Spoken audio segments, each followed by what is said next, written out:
Welcome to the Attention Deficit Disorder Expert Podcast Series by Attitude Magazine. Hey everyone, it's Susan Kaufman, and you are listening to Attitude Magazine's ADHD Experts Audio. Today's presentation is about a pretty critical topic for all of us, time. Most people with ADHD struggle to manage time and to do the right things at the right times. Procrastination, time blindness, and tardiness are problems in our community.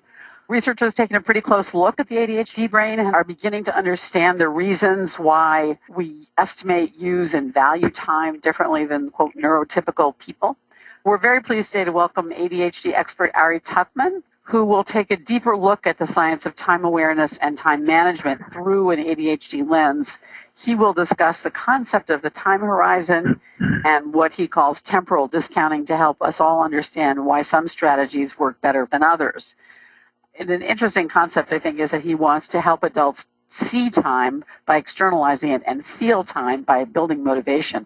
For those of you who don't know Ari Tuckman, let me introduce him briefly. He has a PhD in psychology and an MBA. He's given more than 300 presentations, and I can vouch for this, routinely earns excellent reviews for his ability to take very complicated information and make it understandable and useful. He's the author of 3 books, Understand Your Brain and Get More Done. That's one. More Attention, Less Deficit. And a book called Integrative Treatment for Adult ADHD. He has a podcast, More Attention, Less Deficit, which has more than 100 episodes and has almost 2 million downloads. So I recommend that to you. He is a psychologist, as I just mentioned, in private practice in Westchester, Pennsylvania. And his website, which you also may want to check out, is adultadhdbook.com. Before we start, let me give a thank you to the sponsor of today's webinar, the aptly named Time Timer, which is a tool which anyone who's used it knows how valuable it is. It's recommended by lots of ADHD experts. It actually displays the passage of time with a disappearing red disc, useful for visual thinkers of all ages and abilities, and it's used oftentimes in schools now.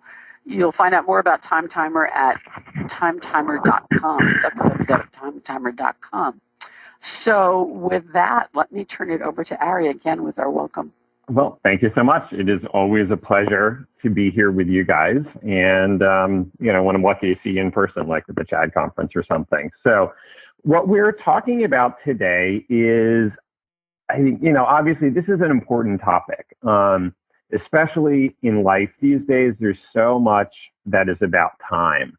It's everything is about doing things in relation to time. So Russell Barkley, the ever brilliant Russell Barkley, has a quote where he says, "Time is the ultimate yet nearly invisible disability afflicting those with ADHD." So that basically what he's saying is that when it all comes down, it's really ADHD is about time management. It's not necessarily just about attention in the most simplistic kind of a way. It's about something much bigger and more fundamental. And, my sort of basic shtick, my kind of philosophy, my kind of guiding principle as a clinician is the better you can understand something, the better position you're in to do something about it. And, I'm not a researcher, I'm not an academic, I'm a clinician. I spend all day with people in my office who want me to help them make their lives better. So, so I like the theory and I like the concepts, but only in the service of doing something with it. So that is what we're going to be talking about today is how does ADHD affect time management? And then how does that play out in those 1,001 ways on a daily basis? So that you can really understand this a little bit better so that we can then find the more effective ways of managing time and getting things done and meeting obligations and living the kind of life that you want to live. So starting out with just some of the basics here, sense of time is one of the executive functions. So, I've talked about executive functions in one of my workbooks and I presented about it and other people talk about executive functions. So, Russell Barkley and Tom Brown and a bunch of other people. But the executive function of sense of time then involves a fluidly shifting, kind of a dynamic, fluidly shifting allocation of available time between various tasks or priorities or goals that you're trying to accomplish. In that, it's not about one thing at a time. I mean, it's like if you work on an assembly line, then there's no time management. There's no need to manage time because you stand there until the next thing comes down the belt, and then you pull the lever and you do that thing that you do to it, and then it goes down the belt to the next guy, and then you wait for the next one to show up. So there's no time management when you work on an assembly line because you just do one thing at a time. But in real life, whether it's at work, at school, at home, or if we're driving our cars, there's always lots of other things going on. And we have choices amongst the different things that we can do, the different things that we should do, the different things that we want to do. So being successful in life then, meaning to accomplish interesting things, requires the ability to manage time well. Now, the challenge, of course, is that as with every human ability, there's kind of there's a range there. So some people have excellent time management abilities. They're just kind of born with it and they're really good at it and it's easy. Other people, they really struggle a lot more with it. Or as I sort of sometimes describe it, that some people's internal clock ticks loudly. So like they really feel that passage of time and they're aware of time and it's always sort of at the front of their mind. Whereas other people's internal clock, it ticks a little more softly. They don't feel that passage of time. And of course, you can't manage what you're not aware of. So if you don't feel time, if you don't see it, how do you manage it? How do you manage your tasks in relation to time if it's this kind of amorphous thing that just sort of floats by? But the good news for all of us is that we can supplement whatever internal abilities we have with external systems and tools and strategies. So for example, setting a reminder on your phone so you don't have to mentally remember to do something or mentally be aware that, oh, it's now 1:45, time to go. But in order to manage time well, it's not just about time management. And, all our distractible people in the audience and all of us who've had moments of distraction, because we all have, what we learn in those distracted moments is no matter how great the plan is walking in, if you get distracted along the way, that plan and those good intentions go out the window. So people who are easily distracted then for reasons of ADHD or otherwise will then find that their time management gets affected, that they're not able to follow that plan that they've created, even if it's a fine plan. Now, in particular to ADHD is this hyperfocus. So, hyperfocus is that kind of like locking in on a task, probably a task that's more enjoyable rather than less enjoyable. I don't think people get hyperfocused on things like, filing papers or sorting receipts for taxes. But so kind of the stereotype is getting hyper-focused on exciting things like video games. So hyper-focus then looks like awesome attention, but actually what it is, it's a loss of awareness of time passing. So, the kind of stereotypical kid who gets hyper-focused on video games doesn't realize it's been 2 hours. As far as they're concerned, it's only been 20 minutes. And I don't know what you're talking about. And I don't know why you're making such a big deal out of this anyway, right? It's that they get kind of distracted by the current exciting task and forget about what else needs to be done. So they lose track of time passing. And just to bring another executive function into it, we use working memory to hold in mind what the current task is. This is the thing I'm working on right now. Ignore those other things over there. So working memory helps us manage our attention and not get pulled off and distracted onto other things.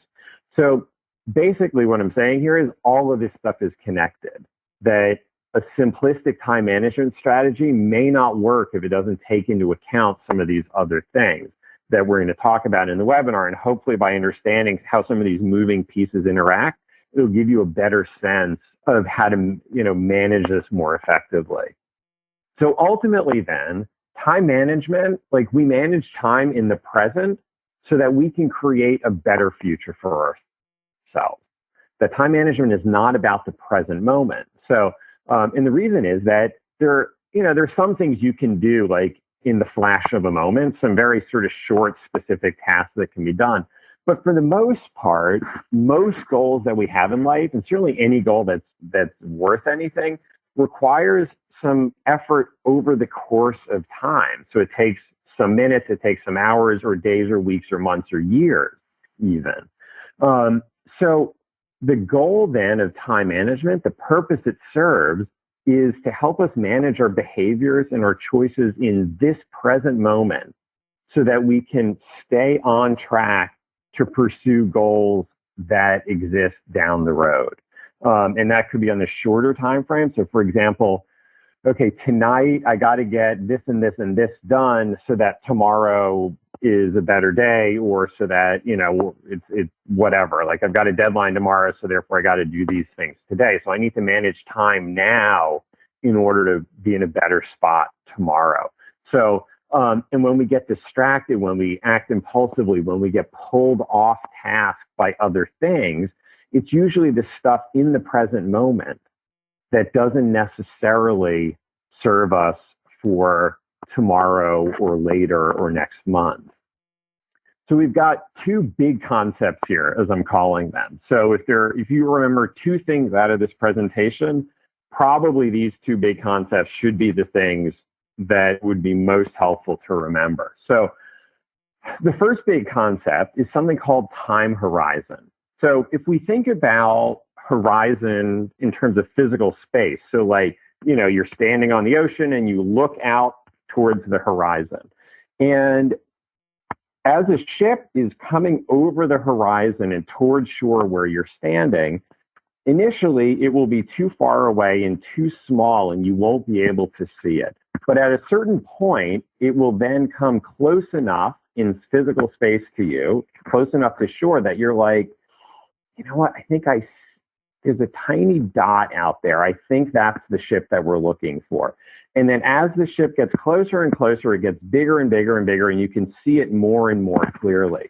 Now, people who have great vision, 20/20 maybe or better, will be able to see that ship much sooner. Now, if you have 2200 or 2400 vision, that ship has to be a whole lot closer to shore before you can actually make it out and say, ooh, I see a dot. I think that's a ship. So that's how kind of, normal. So if you think about kind of like the standard horizon in physical space. Now, by analogy, time horizon involves the idea of how close in time does something need to be in order for someone to kind of see it and feel motivated into action. So the simplest example is this. A bunch of students have a paper due on Friday.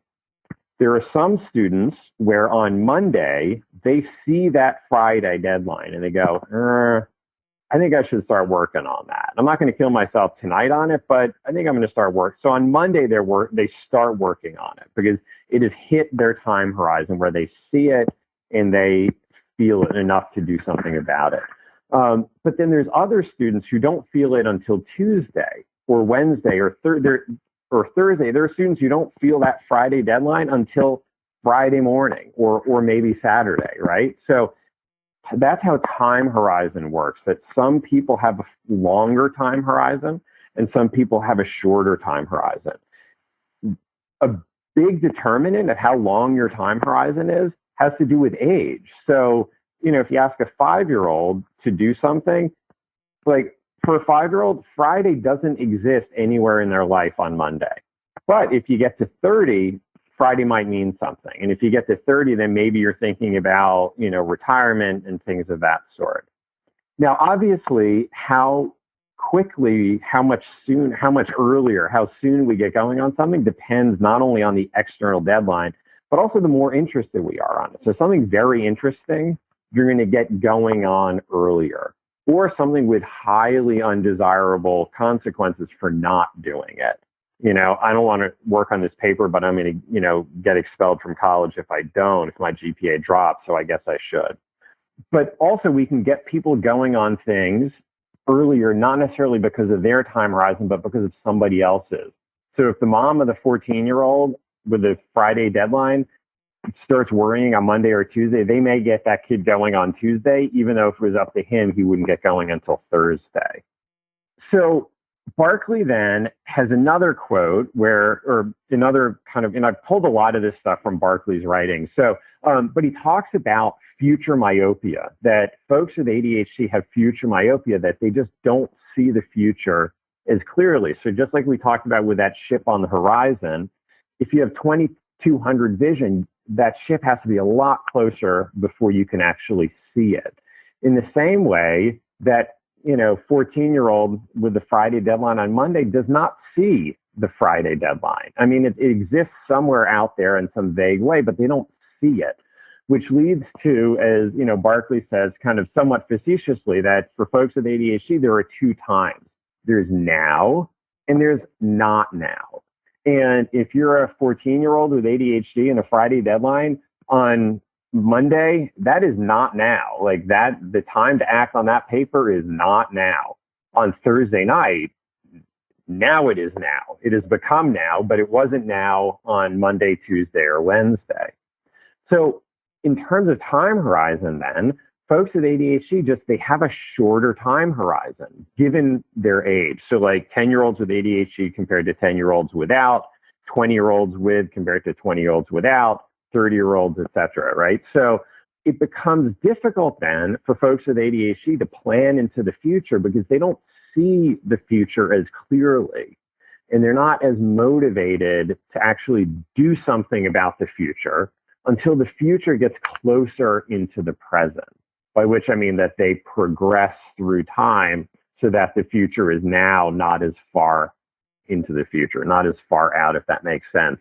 So from Monday till Thursday night, there's not a straight line progression of not at all motivated on Monday night, slightly motivated Tuesday, somewhat motivated Wednesday, quite motivated Thursday, right? It's not a straight line progression for folks with ADHD. I feel like it's more like, one of those graphs where the line is pretty flat and low in the beginning, and then all of a sudden it shoots up at the end, kind of like a J curve, that it's basically apathetic procrastination on Monday, on Tuesday, on Wednesday. By Thursday at 9, bam, all of a sudden now they feel anxious. So there's this progression from apathy of like, wait, what? There's a paper on Thursday? Really? Nothing. Boom. All of a sudden now, oh my God, it's due tomorrow. I got to get going on this. So this brings us then to our second big concept, which is called temporal discounting. And temporal discounting is actually a term from economics. And basically it works like this. I live outside of Philadelphia. We had a bunch of snow yesterday. So if I said, hey, I'll give you $100 if you shovel my driveway.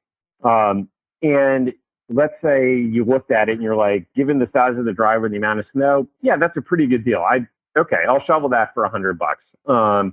Now, however, if what I said was, okay, if you shovel my driveway, I'll give you $100 a year from now. 1 year from now, I will give you exactly the same $100 bill. I'm going to here it is, $100. I'm going to put it in an envelope. I'm going to put it away. And in 1 year, I'm going to give you this $100.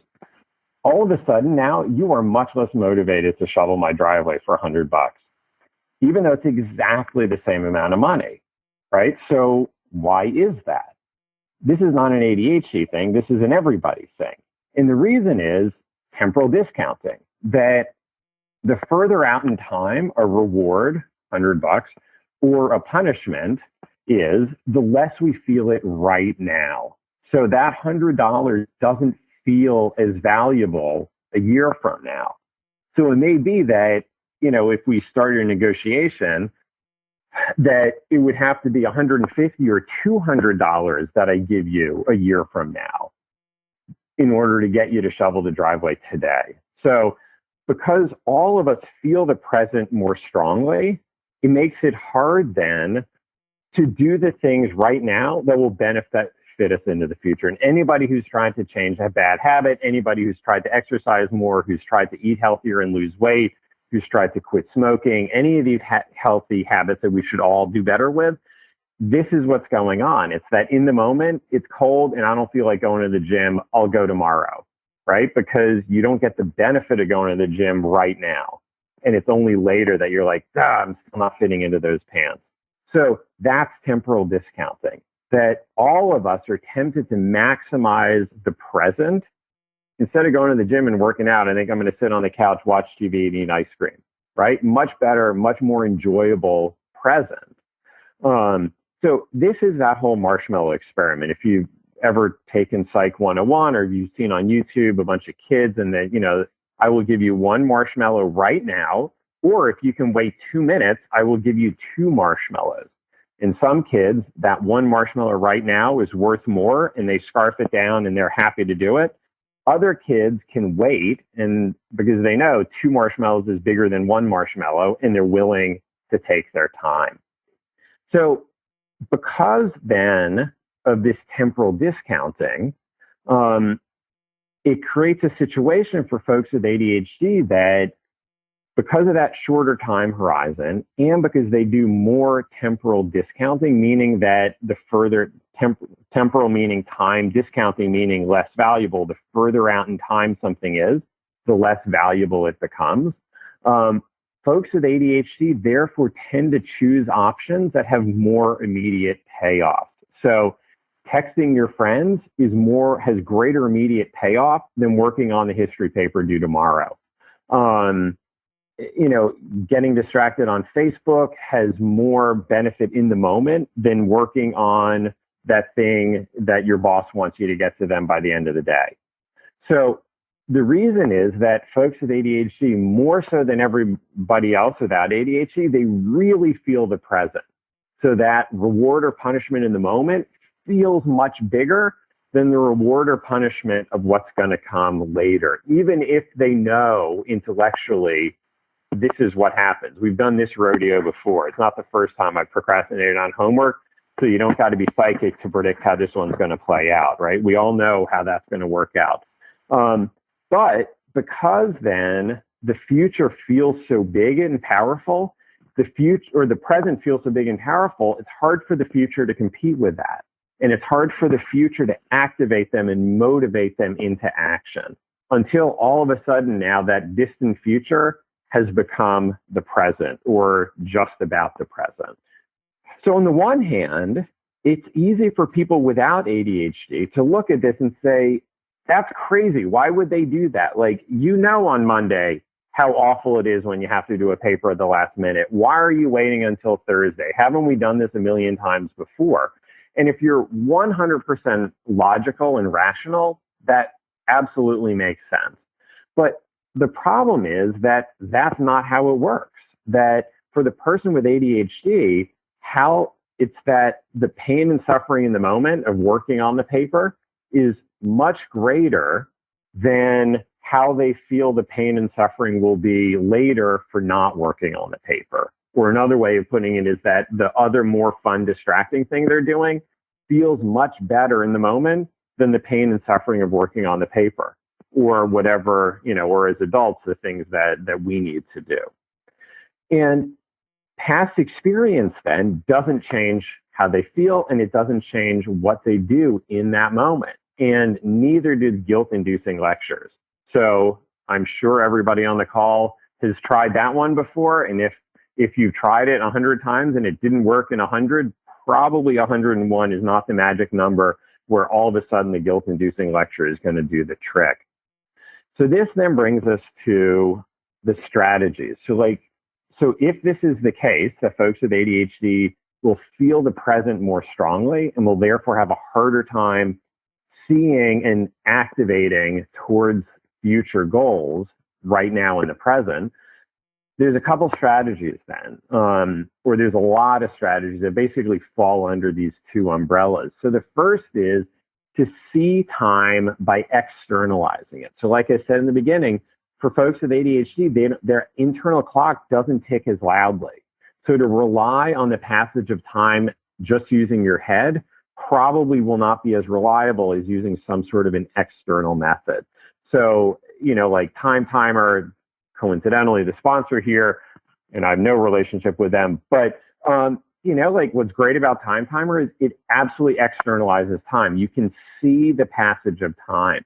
And generally, analog clocks, like the old school clocks with hands, make time much more visible compared to digital clocks with, where there's numbers on a screen, because that's an abstract concept, those numbers on a screen. So doing things like having lots of clocks around where you can see them, setting alarms, setting reminders, doing other things to make time more tangible and more visible. So don't just use a to-do list with a bunch of random ideas on it, but to actually like plan time into your schedule. I will do this thing at this time and this thing at that time, so that you have specific time markers or certain things are going to be done, makes it more likely that they actually will be done. And I'm sure when we get into the questions, we're going to talk about more strategies here. So I'm going a little bit light on them now, just in, keeping an eye on the time that we have. But then being aware of what needs to be done is only half the battle, because then you got to actually like feel it enough to do it. So the second set of strategies then involves feeling time by maximizing motivation right now. So not being motivated later, possibly when it's too late, but being motivated now. And, some of that has to do with managing distractions, managing temptations, eliminating those distractions in the first place, so that you're not setting yourself up where you're supposed to feel more motivated than you can actually be. So this is like that old AA mantra of, avoid people, places, and things where you drink too much. So if you don't want to, drink beer, don't go to a place that serves beer. It's a lot easier not to drink beer if there isn't beer to be had. By the same token, if you don't have your cell phone going off all the time, it's easier not to be distracted. Or if you face towards the wall so you can see the people you're eating with, rather than facing out and watching every single waiter or waitress go by and wondering what they're carrying. So, setting things up ahead of time so it's easier to be motivated and stay motivated. To think more specifically, be connecting, if I do these things now, this is how it will play out. And let me visualize that. Let me think about, how do I feel on Thursday night when that works out? By contrast, how do I feel on Thursday if I've started this earlier? And to really kind of get into that, and to work on some of those kind of mindset traps and those little lies that we tell ourselves of, oh, I have plenty of time, I don't have to do that now. Well, maybe, but do you? Like, do you actually, like, honestly, is that really true? Like, do you have time to do this later? Or is that a little bit of a lie that you're telling yourself? So I think there's a lot that we can talk about here. And why don't I stop now and let's get into the questions, and then I'm sure that we will get into this in more detail. Okay, thank you. Thanks, Ari. That was fascinating. I guess what we're looking for, many of the listeners would love to have some of those practical strategies that you talked about.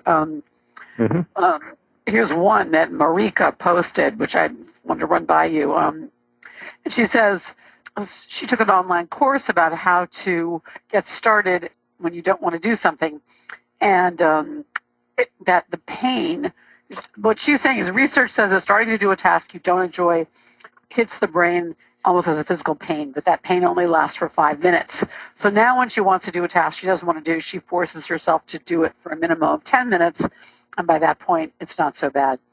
What do you think about that kind of strategy, or other strategies for procrastinating, I guess? Sure. So, I mean, first of all, I'm not sure if I entirely buy this kind of pain for 5 minutes thing, but okay.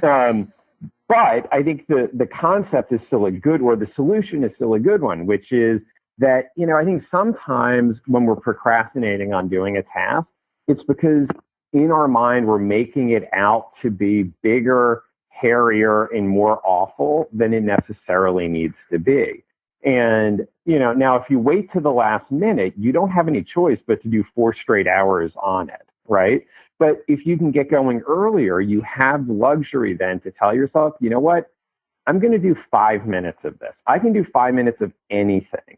I'm just going to do 5 minutes. Let's see what happens.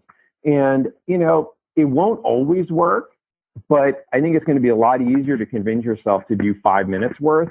And some of those 5 minutes will become 10 and 15 and half an hour and an hour. And then you've really gotten something meaningful done. But you know what? If after 5 minutes you're just not feeling it, maybe that's okay. Say like, you know what? I gave it a shot, pat on the back, but this wasn't the time. What else can I do instead? There's no strategy that's going to work 100%. But if you can cobble together enough strategies, even if it's only working half the time, that's still half better than it was working before. So, that's kind of another idea here, is to not be too perfectionistic, to not get this idea that, people without ADHD, they can just do anything they want at any time, which is not quite true. It's somewhat true, but not completely true. So I think to not overplay certain things and to sort of, to shrink it down in your mind, and to not catastrophize how big and awful a production it's going to be. To do the task makes it easier to start it, I think. That's interesting, because it sort of puts together perfectionism with procrastination, right? Because it's easy to not start something because you won't be able to do it perfectly. On this question of initiating tasks, which I guess is a subset of procrastination, a number of people have asked about that. How do you get started? They've got things that they've been meaning to do forever, and they just can't get started. Yeah. So, whenever it comes to procrastination, I always like to sort of break it out, at least as like a first pass, sort of rough cut. Is it a matter of apathy or anxiety? So, often for folks with ADHD, if it's about time management, it's usually about apathy, meaning, I just don't got it in me to do this. In that it's too far out, the deadline isn't there, and they're just not feeling it yet. As opposed to now this could apply to people with ADHD more in that crunch time, but also to other people for other reasons. If it's more of an anxious thing of, there's something about doing this task that makes me uncomfortable. And either I don't know what I'm supposed to do, I'm worried it's not going to work out well, I'm worried I'm going to look foolish, something. But there's some negative feeling holding them back, as opposed to the apathy. It's sort of a lack of enough feeling, a lack of enough motivation to do it. And the reason why I think it's helpful is, if it's a problem of apathy, there's different solutions to that problem, as opposed to if it's a problem of anxiety and avoidance, then there are completely different solutions to that. So if it's more about that anxious avoidance, I think then you need to identify, like spend some time and think about, like, what is the problem here? Why am I avoiding this task? What is it that makes me uncomfortable? And to then begin to challenge it a little bit. Is the problem here that I don't really know what I'm supposed to do? Like, I don't understand how this is supposed to work out. I'm not sure what the methods are, or maybe I do know what the methods are, but I can't do those. I don't know how to do that. And if that's the case, maybe you need to ask for some help. You need to do some research. You need to step back and figure it out, or something, if that's where the problem lies, as opposed to if it's more about this apathy of not feeling it, then figuring out how to do it will not be motivating to you, because that wasn't the limiting factor if you were feeling apathetic about it.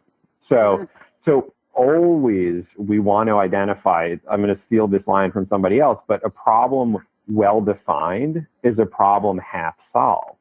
So and I think that often when we're stuck and things aren't working, either that we can't change our behavior or we can't change somebody else's behavior, it's probably that we don't understand the problem, so to speak. We don't understand the cause sufficiently, and we're applying then the wrong strategies.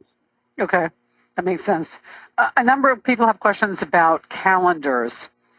Do you find them useful? Do you think somehow there's something about committing to short-term and long-term, writing down what tasks are going to be done when? It seems just anathema to me, to the ADHD brain, and certainly it is for me personally. Right.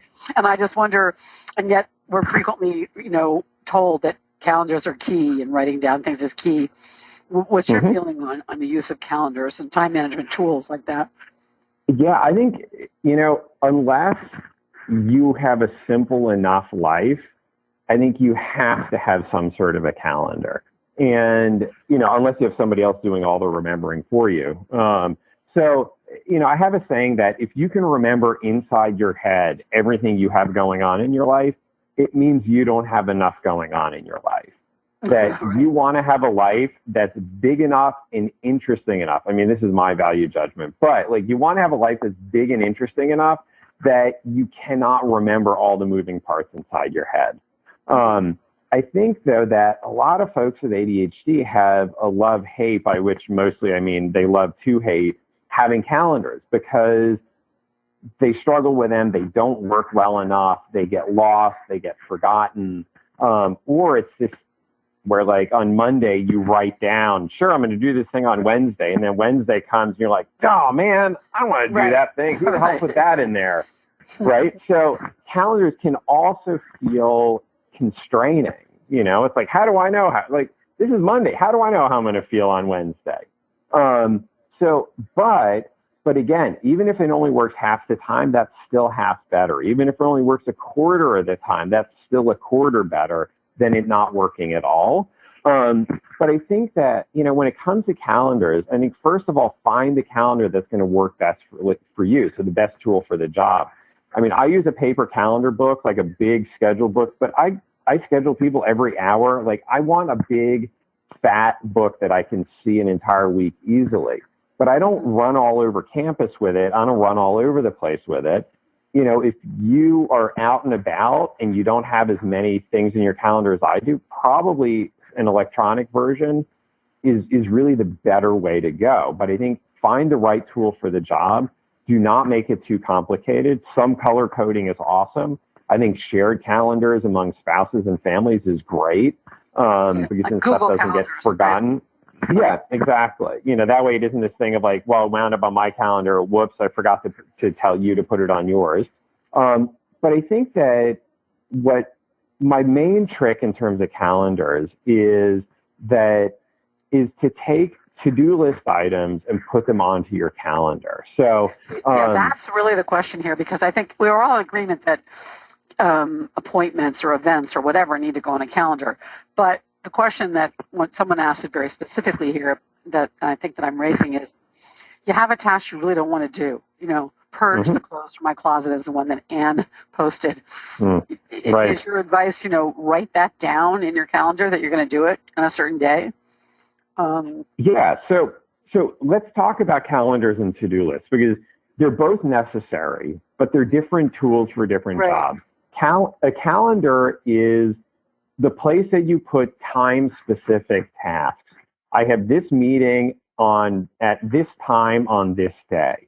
I have that thing at that, so specific times go into a calendar.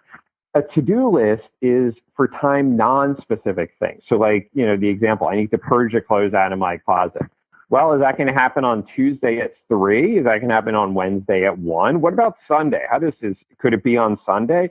And of course, the answer is yes, these are all possible times.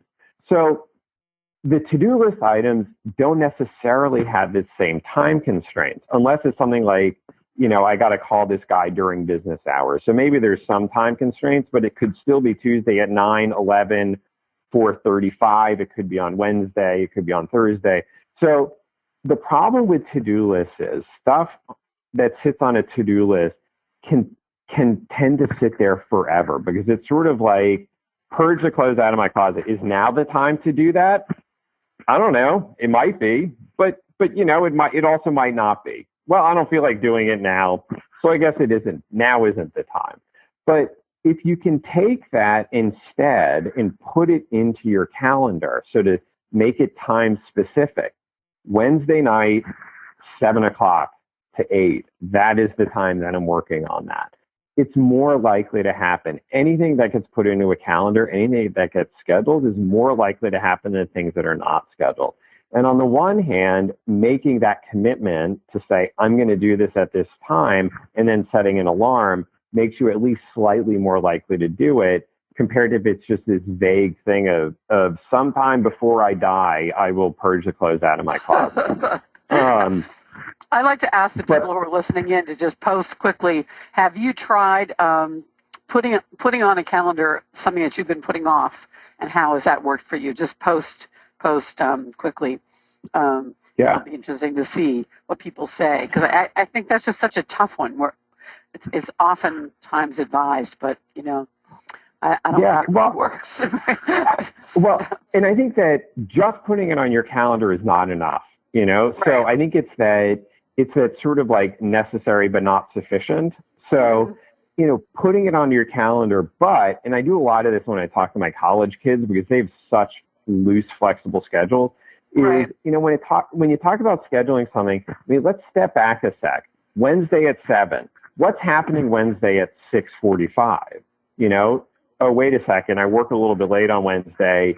One of my kids has soccer practice. What time do we get home? Will we have had time for dinner?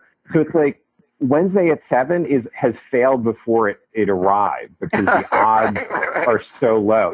So part of this scheduling the time is to purposely and intentionally pick the best time that you can, not the perfect time because that doesn't exist, but to not set yourself up for failure before you even get there, right? So to pick a good time for it. Maybe also, going back to what we talked about before, do not say from 7 to 10 on Wednesday, because you're going to want to throw not only your clothes out the window, but yourself out the window by 9:45 if you've been purging clothes for 2 hours and 45 minutes. Mm-hmm. So, to block it to do, I don't know, maybe it's a half hour. Maybe that's all it is on the first one. And then if you're looking like, well, half hour is not terrible. As opposed to if it's 2 hours, you're like, ugh, I'd rather eat my own feet. So no way, I'm not going to do it. Well, tons of people have posted that this doesn't work for them because they put something down and then they feel worse when they don't do it or they let it go. But a couple of people have said some interesting things. So one person said, if it's a big project, I write down, get started for 1 hour. So not do my taxes, or someone wrote a pretty funny thing. Right into my calendar, write the thesis. Not going to work. Right. Right. Write thesis. Yeah.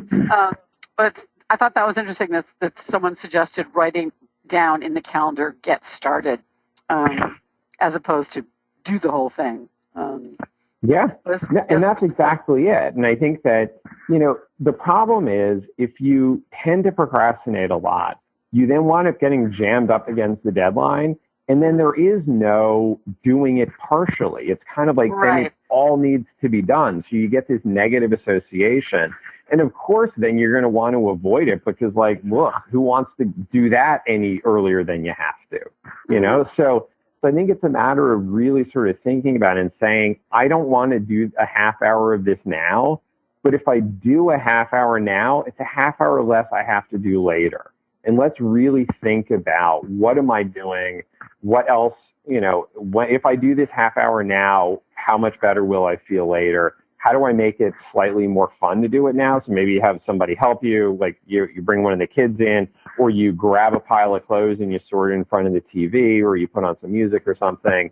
But to really sort of push yourself a bit. And, I have a whole separate presentation, which is, what are your favorite lies? Because we all tell ourselves these little lies. And so if you find yourself if you tell yourself, oh, I have plenty of time, I can do this later. Well, but is that actually true? Is there time later? Will you actually use the time later?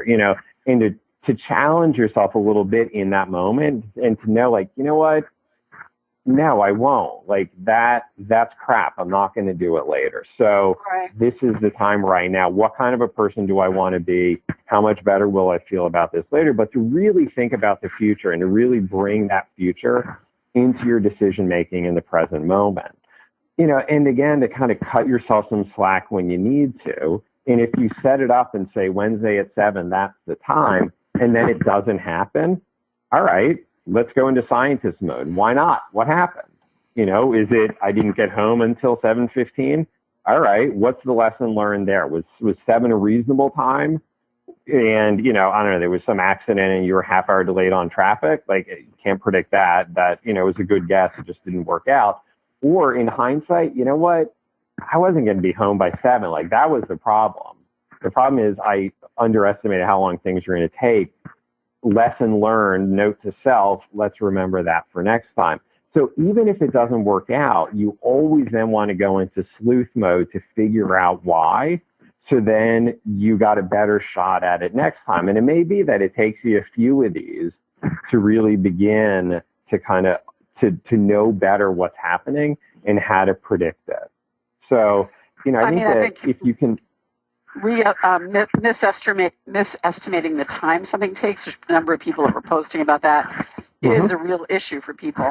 And it also seems to affect calendaring, right? Because if you put down, I'm going to do this between 8 and 9, but in fact it's a 3-hour thing, right, worse, right? And when you realize that, you can beat yourself up about it and say, God, I'm so stupid. There's no way this was going to take an hour. Or you could look at it and say, like, okay, you know what? I know I tend to underestimate. In the future, I need to pad my estimates a little bit.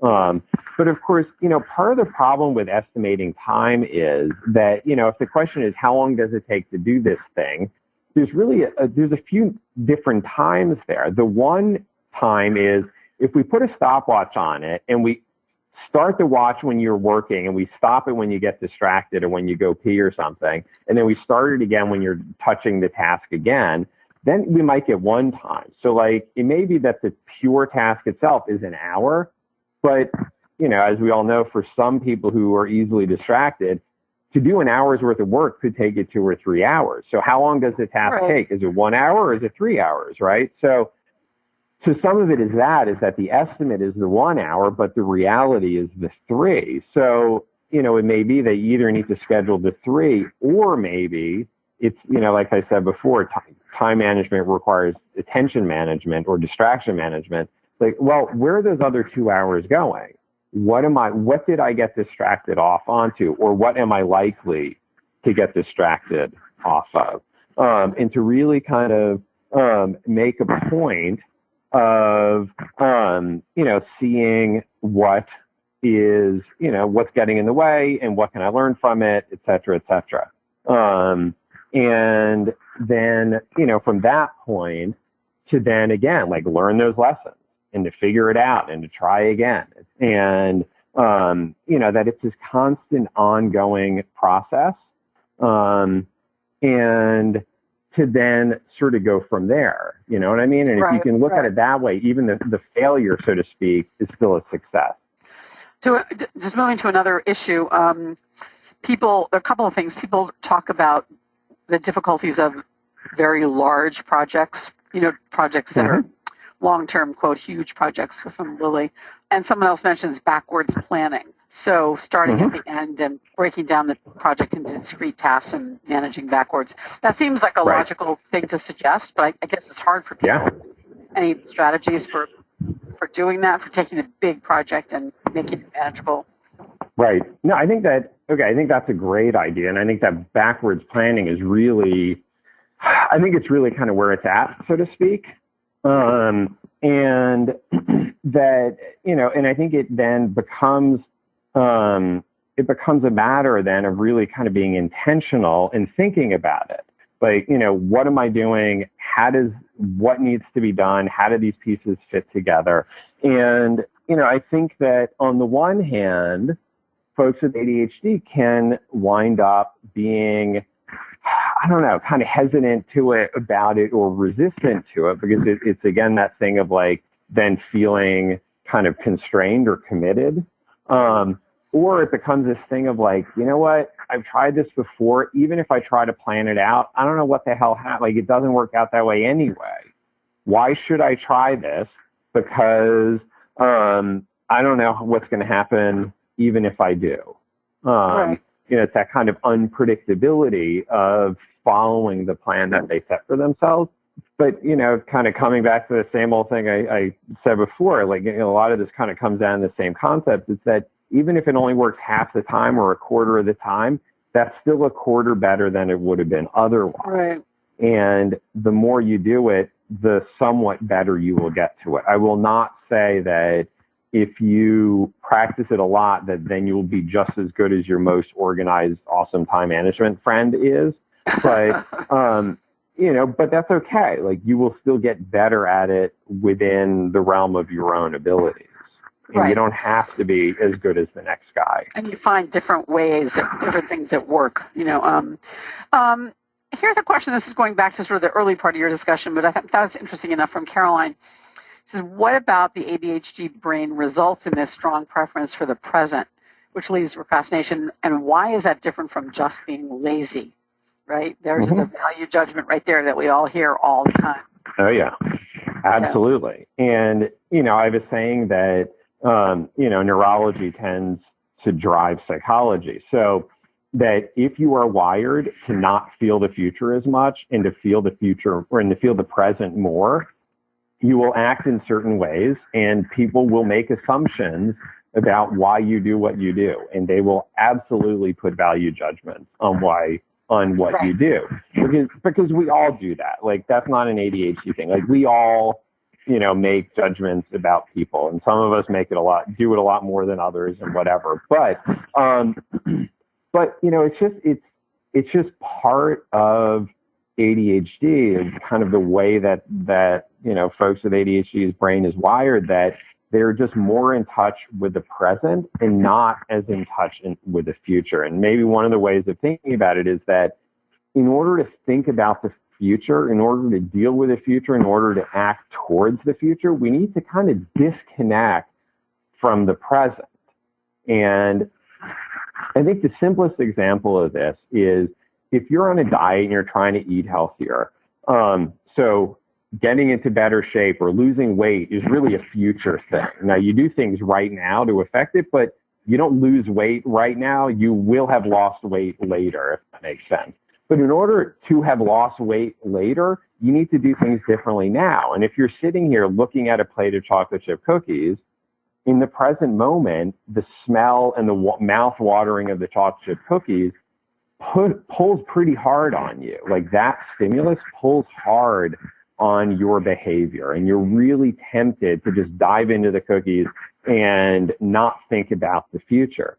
So in order to say, no thanks, you know what, I think I'm going to pass on the cookies. I'm trying to eat healthier, and I want to lose a little bit of weight, right? So you have to disengage. You have to let go of the stimulus in the moment, of the temptations in the moment, in order to act towards the future, or to not get pulled into, starting another episode on Netflix, and instead to say, you know what, I got to get into bed. It's kind of late. I want to feel good tomorrow. So the problem is in the moment, and this is why I think a lot of folks with ADHD stay up too late. You're having all the fun in the moment, the party goes on at night, and then it's the next day when the alarm goes off too early that you're like, now I feel the pain, now I pay the price, but I had all the fun last night.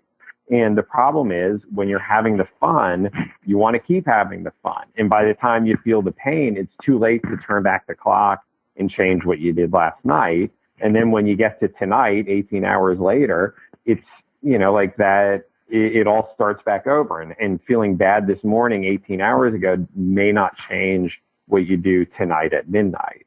Right.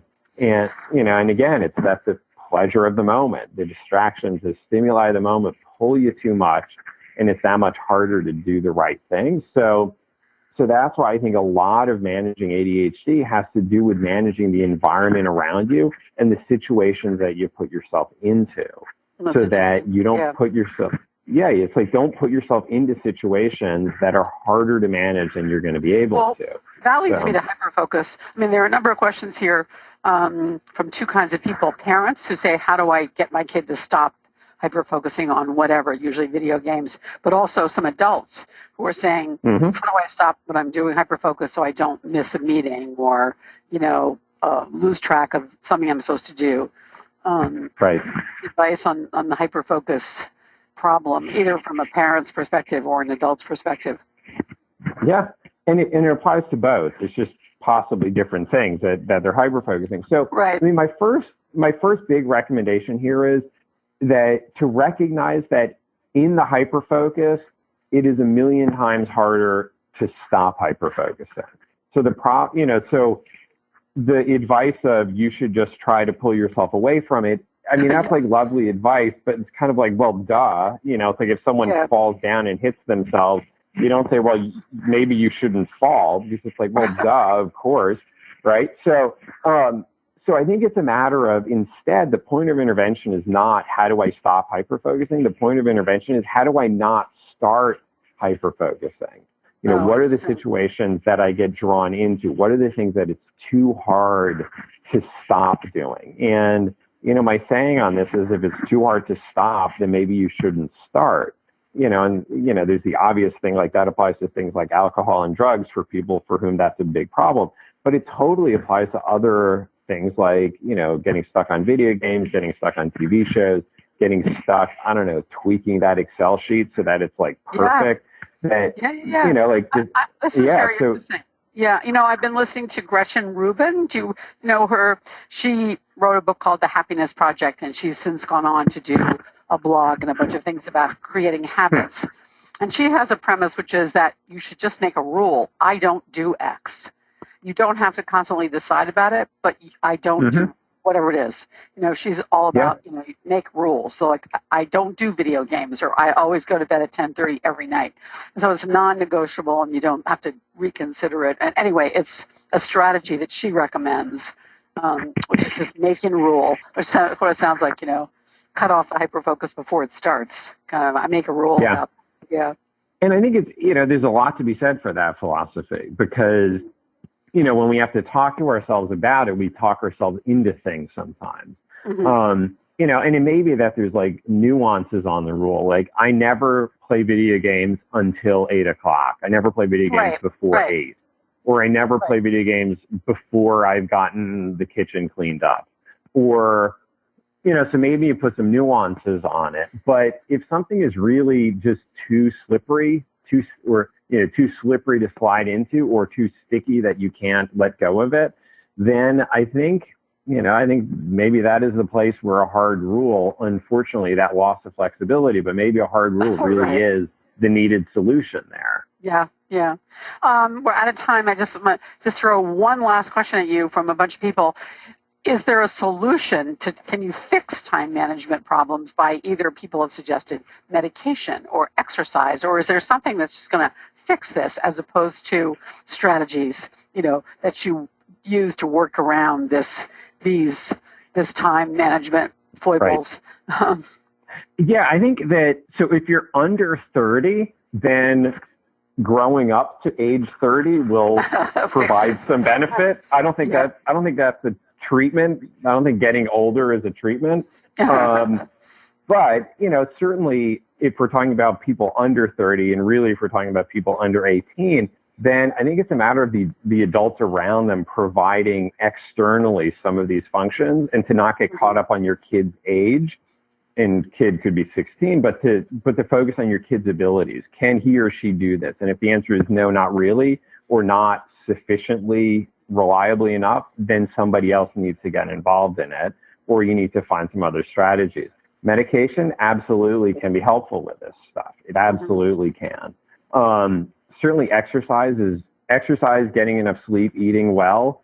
These are all far easier said than done, but treating your brain well will make it easier to do the right things at the right times. It won't solve all of your problems, but if you're chronically sleep deprived, if you're hungry and your blood sugar is crashing, you're less likely to do the right things at the right times. That's just a general statement. So it won't make you superhuman to eat healthy food and exercise and get enough sleep, but it will at least make you as good as you can be.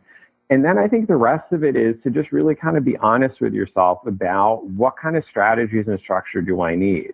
You don't have to be happy about it. And you definitely shouldn't feel bad about it, but it's just a recognition of like, what do I need to do? So like, I know for myself, if I don't get into bed by 10:30 because the alarm goes off at 6:30, I am not as functional the next day. I'm totally grumpier the next day. Like, I am such a better person when I get enough sleep, and I'm totally a worse person when I don't.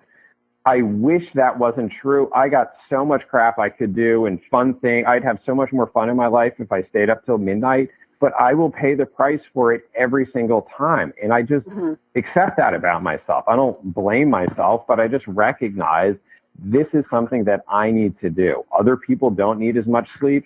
I hate them, but I can't be one of them. So I don't pretend that I am one of those people. You know what I mean? So, Yep. so it's that same thing. Like if you got to set a lot of alarms, if you got to work harder and be more intentional, if you need to avoid certain situations, then that just is what it is.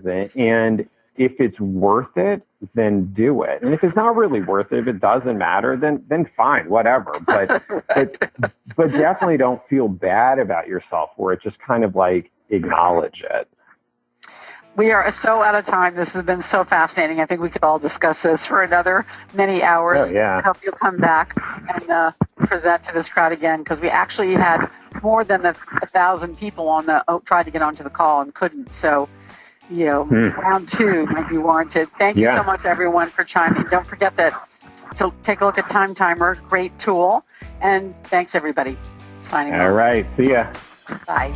For more Attitude podcasts and information on living well with attention deficit, visit attitudemag.com. That's ADDITUDEMAG.com.